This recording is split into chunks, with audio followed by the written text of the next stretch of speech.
Yaakov, good evening, everybody. So, Yaakov, I made you the host. You have full powers there. Yes. So, tonight is resumes, and the big one Wednesday is all about the business proposals and emails. Yes.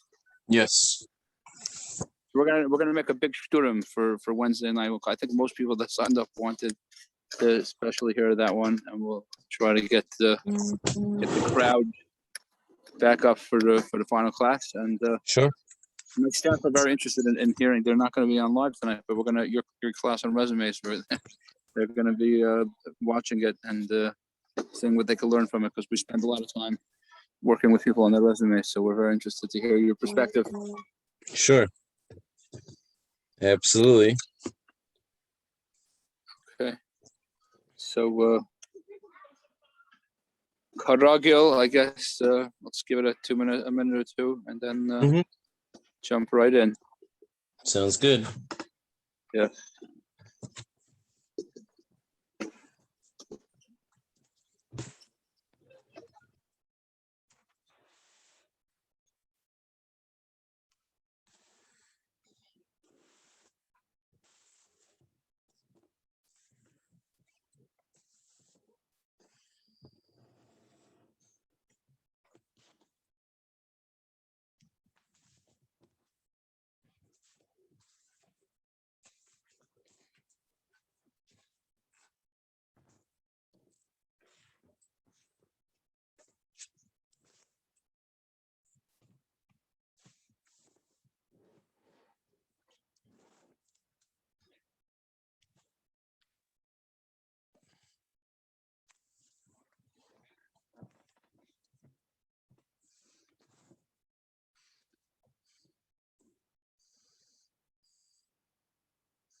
Jakob, I would just tell you at 8:10 to start, and Okay. as it is what it is. Sure, no problem.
Hello and welcome to resume writing.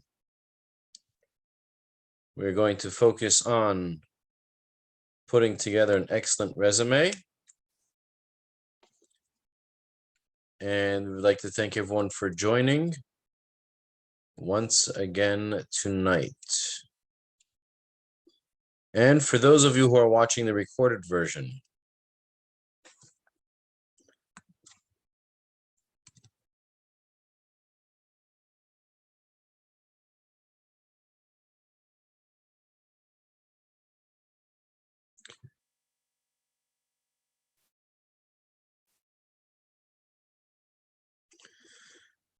so the first thing to keep in mind when writing a resume is the idea that this is your chance to introduce yourself. With the resume,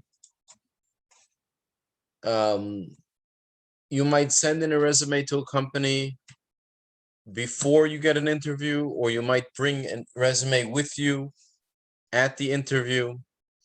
Keep in mind that when you come to an interview or when you send a resume beforehand, you're trying to introduce yourself.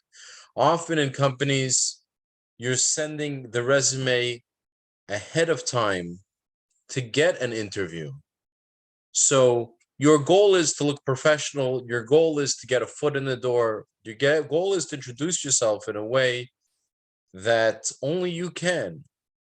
And you do that with your resume. So let's take a look at how to do that. A few things about your resume. Well, let's jump over here. Let's start with the sections that you're going to have in your resume. Personal information is typically written at the top of your resume in bigger letters. Your name. You can include either just your email address and a phone number or your address. Having your physical address is not so super important anymore, but at the very least, an email address that you check and that it's, not an email address that you don't get spam to, so you won't be confused, miss a potential employer's email and end up responding late. And a phone, typically your cell phone, or a phone that you are the person answering, so that you are sure that you're not going to miss a call from that person. The next section in a resume is the objective. Now, an objective, again, this is something that some people still keep, some people don't. Either way, if you decide to put it in, an objective is 2 or 3 lines about yourself and about why you're the perfect candidate for this job. What makes you passionate about it and why they should hire you. And then you have a summary of qualifications. So you might have a little section where you put highlights and your education and work experience. I would put work experience first, especially depending on the older you are, the more work experience is going to be more important than your education. If you're applying for a job where you received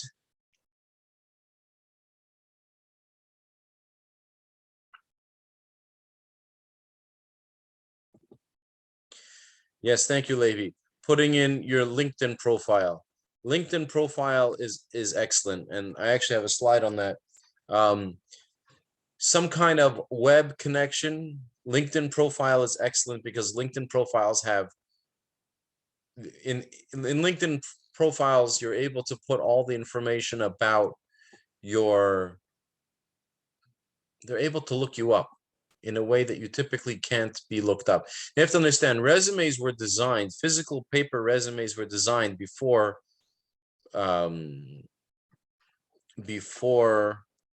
internet. So in those days, that was the whole thing. And that's when cover letters were super important. But once upon a time, the most important thing, but nowadays we're in a situation where you can send, people can look you up. They could check up your Facebook, they could check up your LinkedIn profile. So if you have some kind of web presence, I would say two things. Number one is make sure to include it on your resume so people can look it up. And second of all, clean up your web presence. Go to your LinkedIn page, make sure it looks nice and full, it has a lot of connections. LinkedIn makes it easy because it makes everything fit in the right places on automatically. But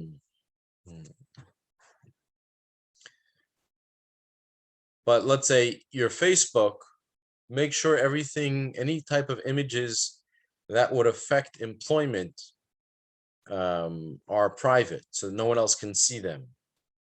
Same thing with Instagram or TikTok or any other forms of communication that you have.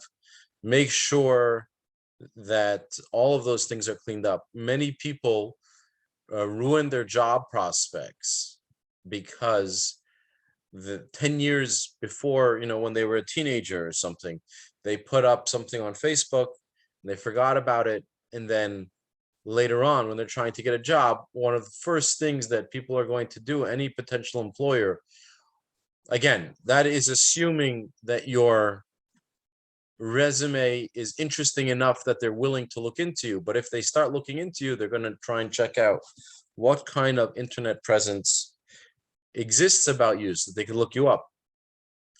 And they'll look at Facebook, they'll look at Instagram, they'll look at anything that exists. So yes, have a nice, clean, professional LinkedIn page is an excellent idea. And regarding education versus work experience, keep in mind, the older you get, the more interested potential employers are going to be about your work experience. They're going to want to know that you had solid work experience. They're going to want to know that you were able to hold a job at a particular place for a long time, that you did well in those jobs, and that there aren't too many gaps. There aren't gaps. We'll talk about that in a moment. You want it to look solid from the work experience perspective.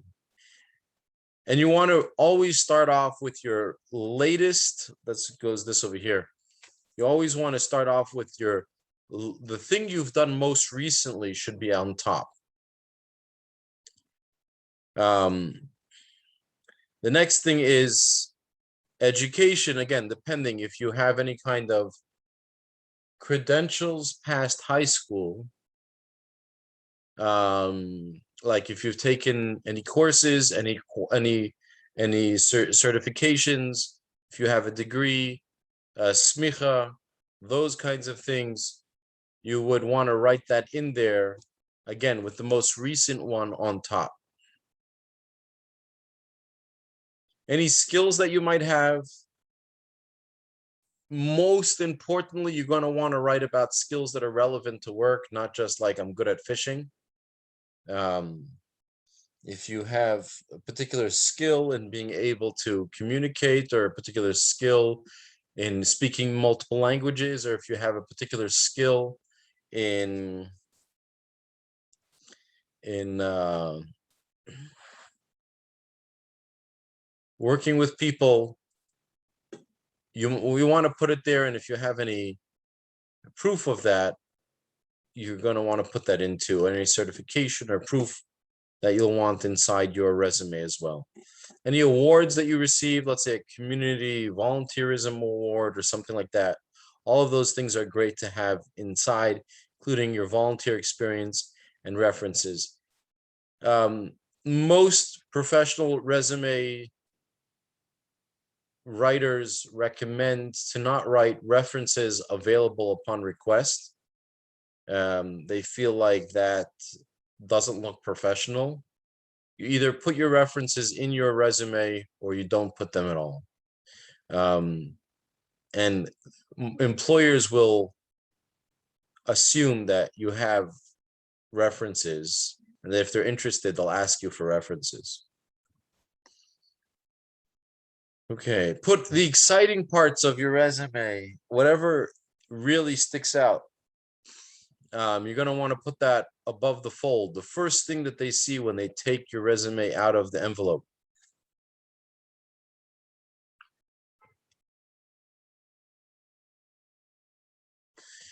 Why is it seen as unprofessional? It seems as unprofessional just because what tends to happen is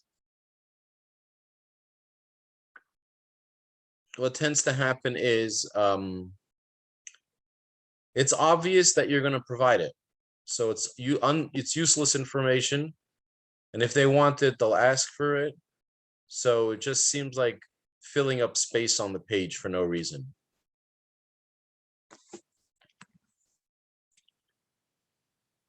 Okay, if you have gaps in between, first of all, jobs that you did for a few months or very short stints, you might think about not putting those in because it doesn't look so great that you only did a job for a short period of time.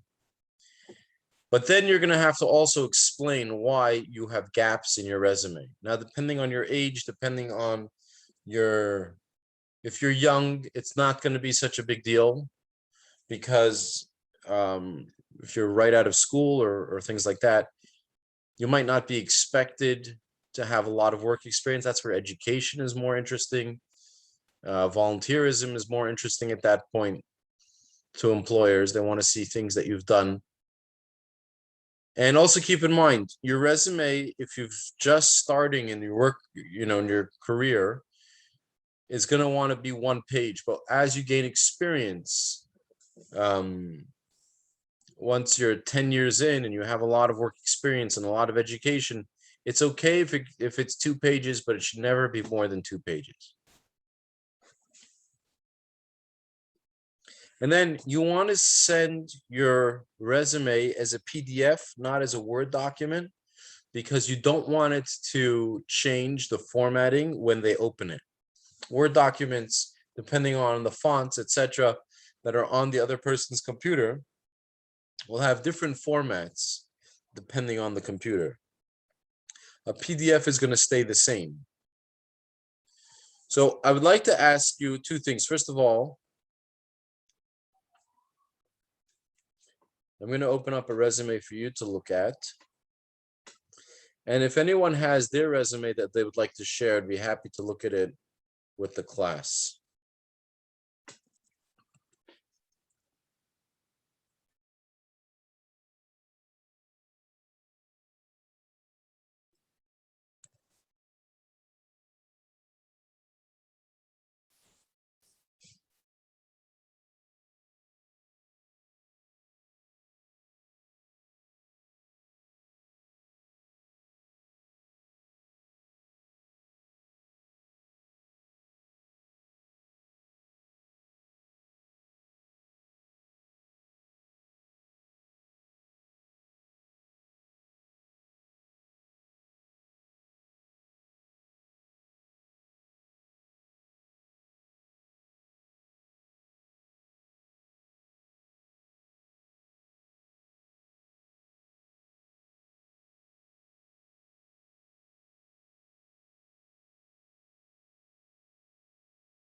Okay. So here, I'm going to share with you what I have on my resume.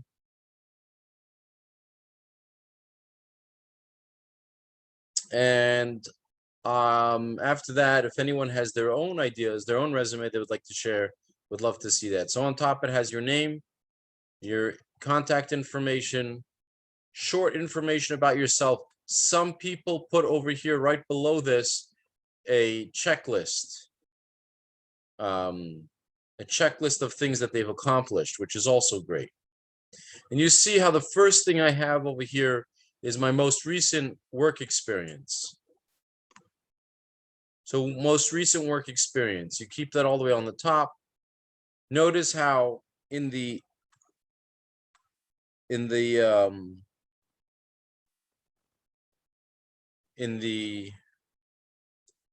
hold on a second.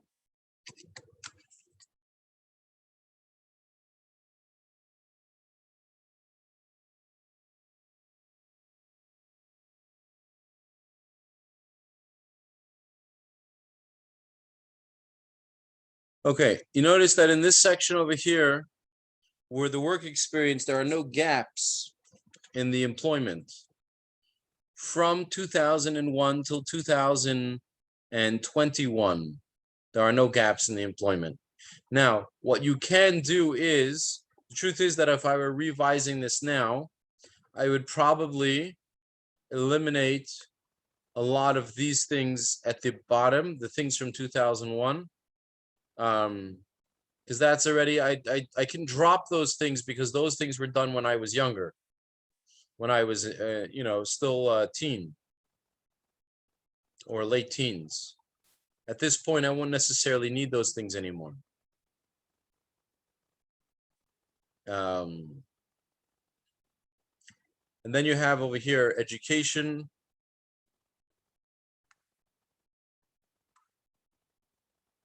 And the truth is that education, you don't necessarily need dates next to the education, because no one cares so much about when you graduated or when you got your degrees and things as much as they care about the fact that you got it. So I could really take out all of these dates, and I could probably also take out high school, even though things like this, class valedictorian or awards or honors that you got as in school, you would keep that in. And then certifications, which is a form of education. These are different certifications that I received over the years. You want to put that in there. Volunteer experience, and then random information at the bottom of extra skills. So that's what you would have in a resume. Try to keep it down to one page. And you want to put any kinds of, the bullets help things stand out. Buzzwords help things stand out. You want to think about it from the eyes of the employer. What is it that he wants or she wants when she's hiring? What would she be looking for? Okay, if anyone has a resume that they would like to share with us now, I'd be happy to review it together.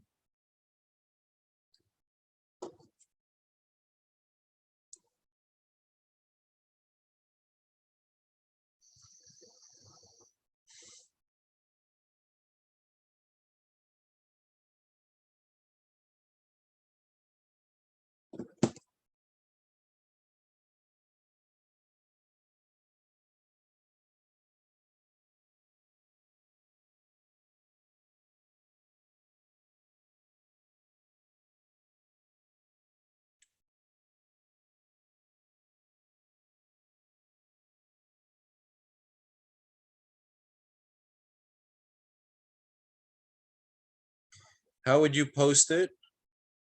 That's a good question. How about email it to me, and I'll share the screen.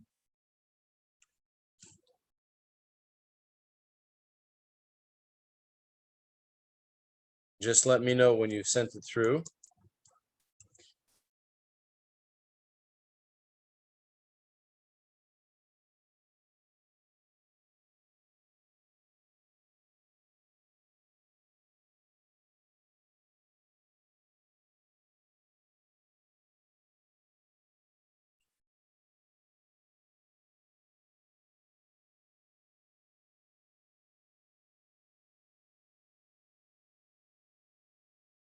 And by the way, there are many free templates available online.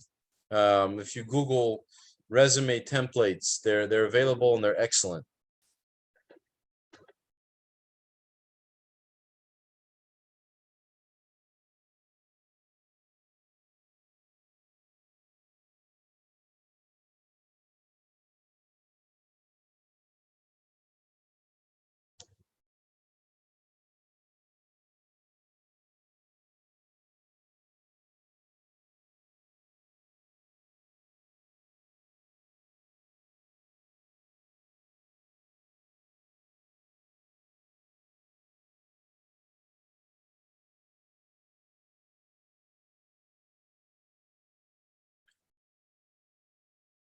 Here, I just posted it.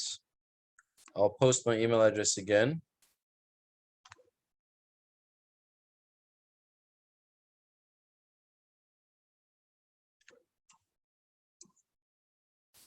Levi, do you see the email address I just posted? By the way, if anyone has any questions or comments, or everyone wants to ask me something outside of the course, please feel free to reach out.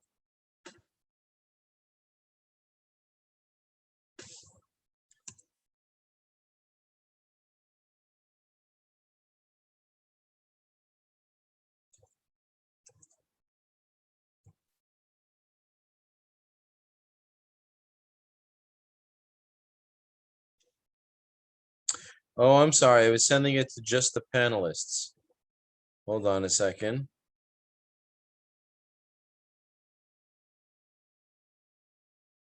Let me post it again. There you go. Now you should see it.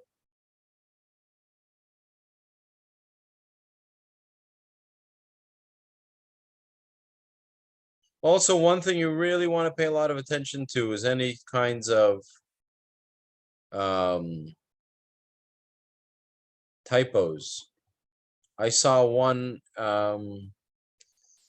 resume where the person's typo was the word education. It was not great.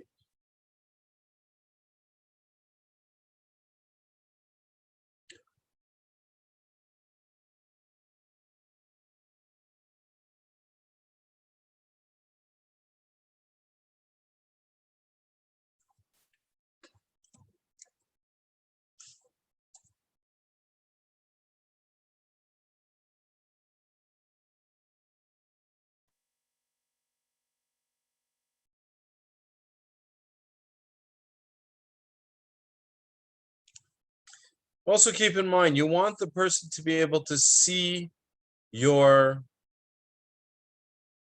resume in a glance. They want to be able to scan it.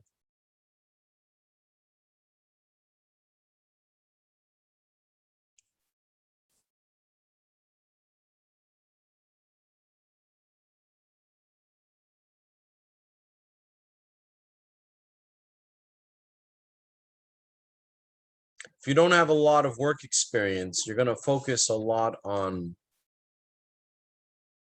the functional skills that you have. You're going to focus on your skills and abilities more than the work experience that you have.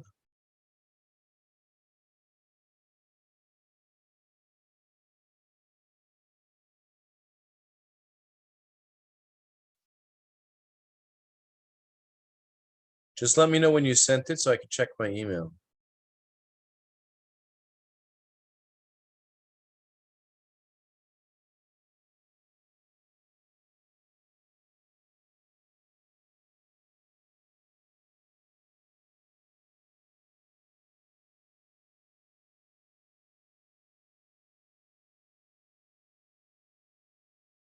You can always put a headline that stands out that says like Personal assistant or office manager with 5 years experience leading teams or managing an office. You could put that in big letters as a headline below your address. That works too. Okay, thank you, Levi. And thank you. And here we are. Okay.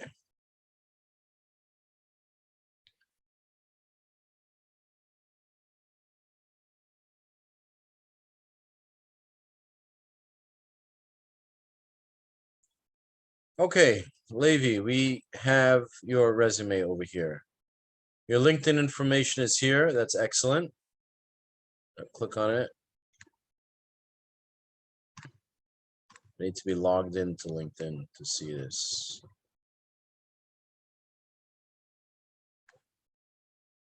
Let's start with your LinkedIn profile. Okay. Levi, so for your picture here, I would put something that's more of a headshot more than your full body. Probably helps a potential employer more. Let's see.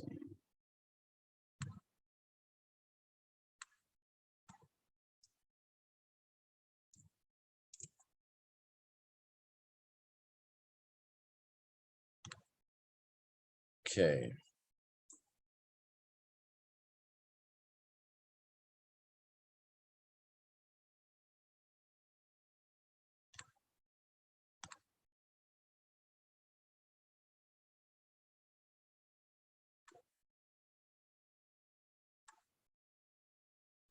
Let's just see what this looks like.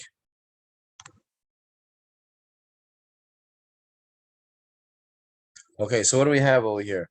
We have your name, your picture, administrative assistant at HASC.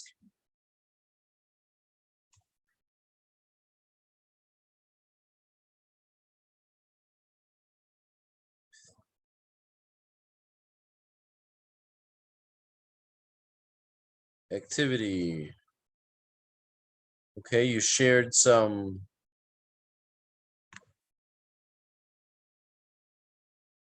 articles. Crown Heights info, okay. You have administrative your experience over here. That's your op-ed, something that you wrote. Excellent. Okay.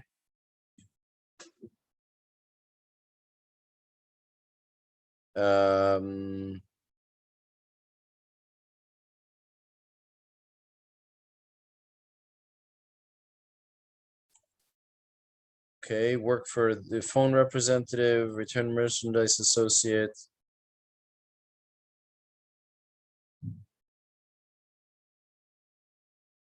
Okay, so with these kinds of experience, Levi, because a lot of the jobs that you did are very interesting jobs, but they were for a short period of time.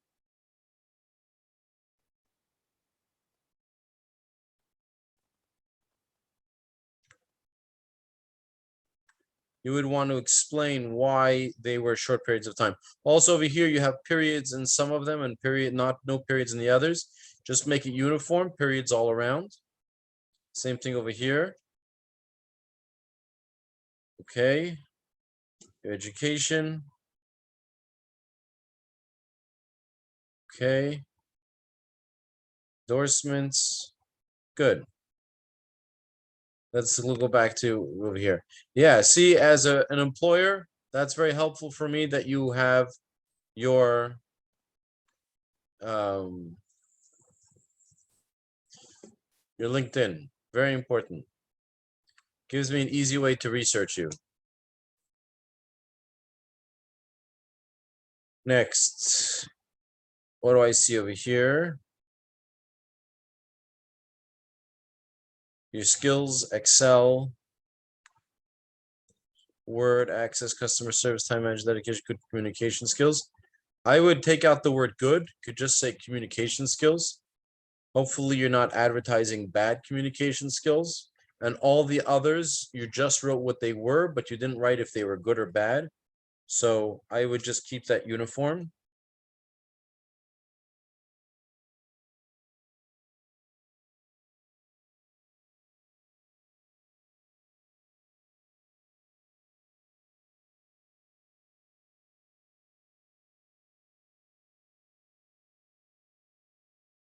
Okay, so here in your work experience, I think that you've put all of these, you explained also what the work is. I think that's great. I think as you develop and you become, your work experience develops, you're going to want to write the things, but you're not going to need all of these details in there. So for now, this is good because it helps the employer understand more about your work experience.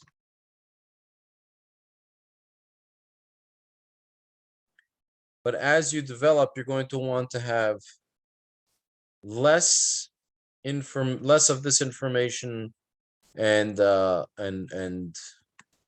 just your list of things. Also, one of the things that I would say is, Levi, your resume, if you can try to something to consider, find something that you like doing and stick to it for a long period of time, for several years. That's also going to be very beneficial. That's one of the things employers are going to want to see. So let's see. You're still young, so you have a lot of experience. You have a lot of different jobs. That's great. But what you want to do is over time build up jobs that you're able to keep them for longer periods of time. But otherwise, this is excellent. Also, because it's still a little bit sparse, you don't have so many things in here. If you want to write a sentence or two about yourself on top, that would also be great. But otherwise, very nice, professionally formatted resume. Also keep in mind that the bullets, you want to have bullets because bullets help things stand out. But if it's too many bullets, then it loses a little bit of its effect because then everything became a bullet. So try and keep that balance, but this is really good otherwise.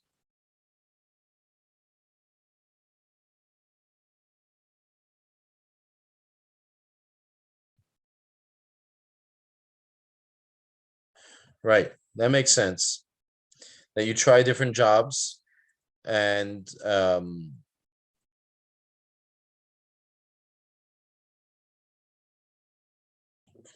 right, and COVID and then HASC, right.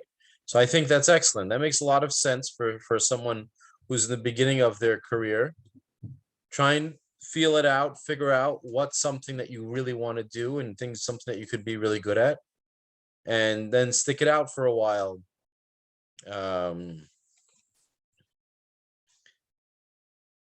Stick it out for a while. That'll help you out. Yeah, this is not a criticism of you in any way. What you wrote makes total sense. Just to put it in perspective, the school that I work in now, I've been working at for the last 4 years. The school before that I worked at, my last job before that, was 8 years. So this year I'll be going on my 5th year in this particular job. And I came from another job where I was there for 8 years. And it was the same field. I just moved to a different organization because I was recruited to go to that organization. I didn't even apply for that job.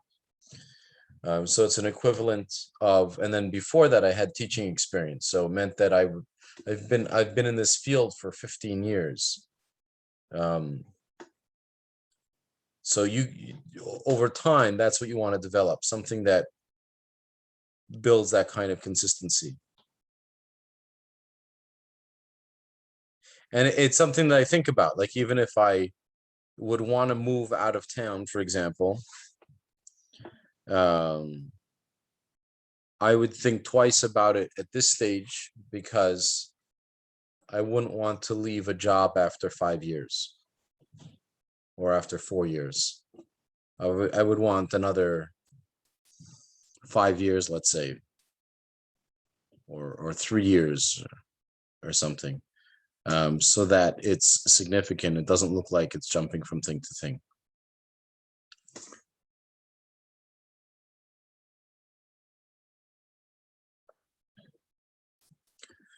Okay, anyone else wants to share a resume that we can review?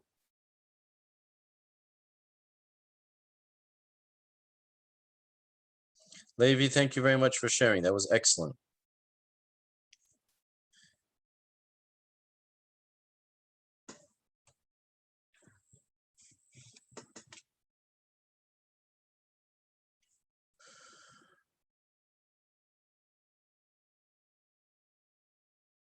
According to Hask's LinkedIn page, the average tenure,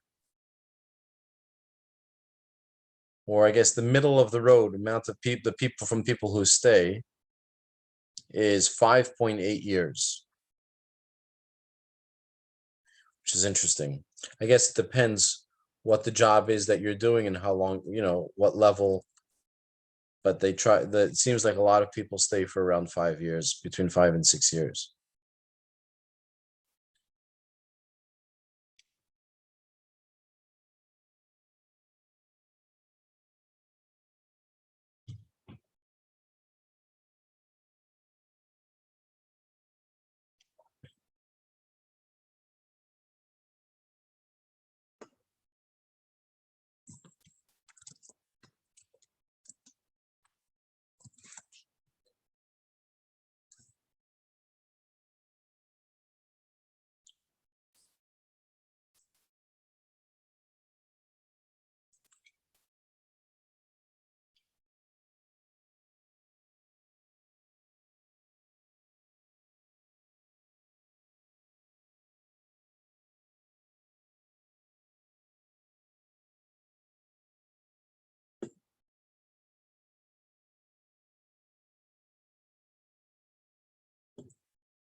Okay, another thing is like Levi did, you want to keep your formatting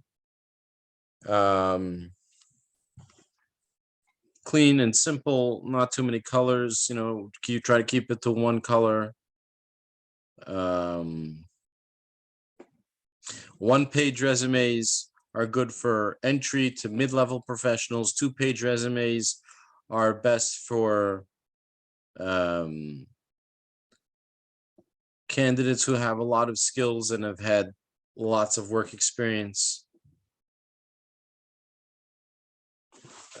3-page resumes are very rare, and for very high-level executives, engineers, or people like that.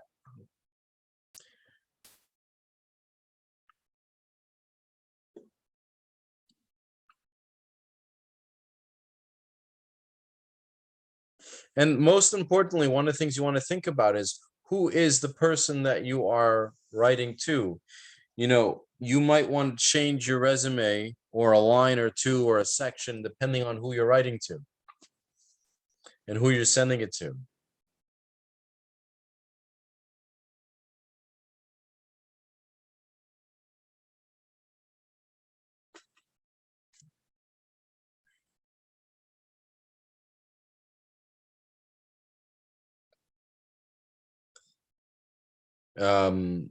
Depending on who you're writing it to. So for example, my resume spoke a little bit about that I have some experience with vocal training and singing. That might not be important. That might not be the type of message that I want certain places to have. I might not use it, so I might take it out. If I'm applying for a job in a place that, in a yeshiva that doesn't appreciate a secular education, then that might not be super important. If I'm applying for a job for a place where, the secular education is very important, but the rabbinical education is not so important. Or I might take out the camp experience. So you have to think about who you're writing to and why that's important.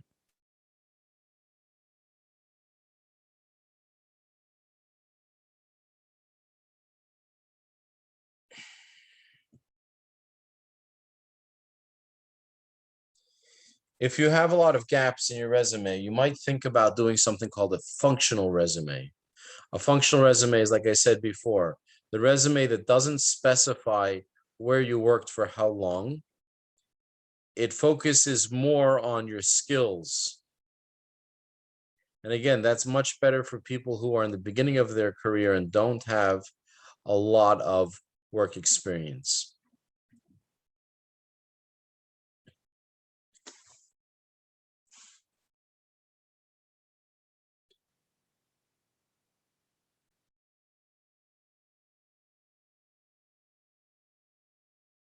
Yeah, the section on your skills will be more higher up to the top and more interesting and more of a focus. And the section where it's much less, the section of what you've done as far as work will be lower down in a smaller paragraph.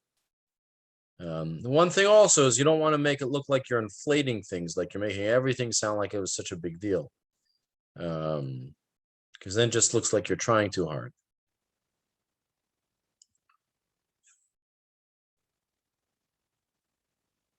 In general, try to avoid any kind of pronouns, I, me. Everyone knows that it's talking about you, so it doesn't have to say your name too much or who you are or I. If you can avoid it, try to do that. Numbers from 1 to 9 should be spelled out. Letters ONETWO for 1, 2, 3. Numbers that are 10 and more should be written out in actual numbers. Be consistent with periods, like I told you.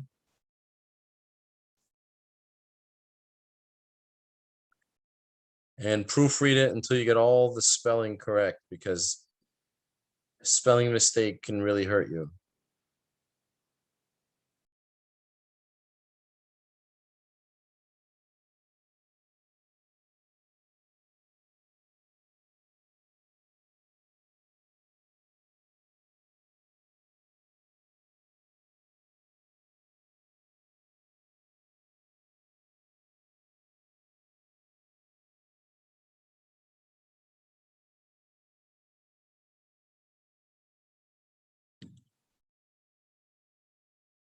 Okay. Also your email address, if it make sure it looks professional, the name of your email address. Sometimes people make an email address just for their job search. If you want to write a really good cover letter, you can do that. Explain to people who you are and why you're looking for this job. That's a great option as well. Question from, yes, Levi, you can. I don't have much of a LinkedIn profile. I used to once upon a time. The type of work I do now doesn't really have much of a need for it. So I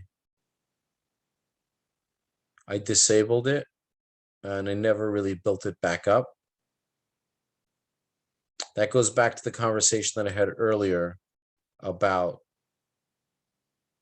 paying attention to your internet presence. I used to have a very strong LinkedIn profile. And then when I got involved in chinuch, being all over the internet is not super helpful. So I got rid of it. So I don't have much of a profile at this time. But yes, you're welcome to connect to me if it helps you.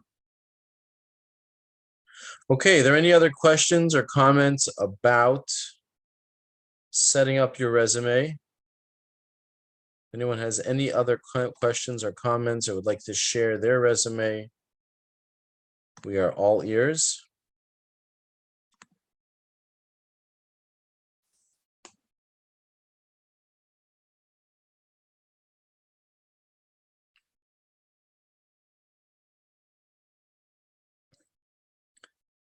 If anyone would like to send me their resume outside of the class and ask for my thoughts on it, I'd be happy to look at that as well. Otherwise, wishing everyone a very good night.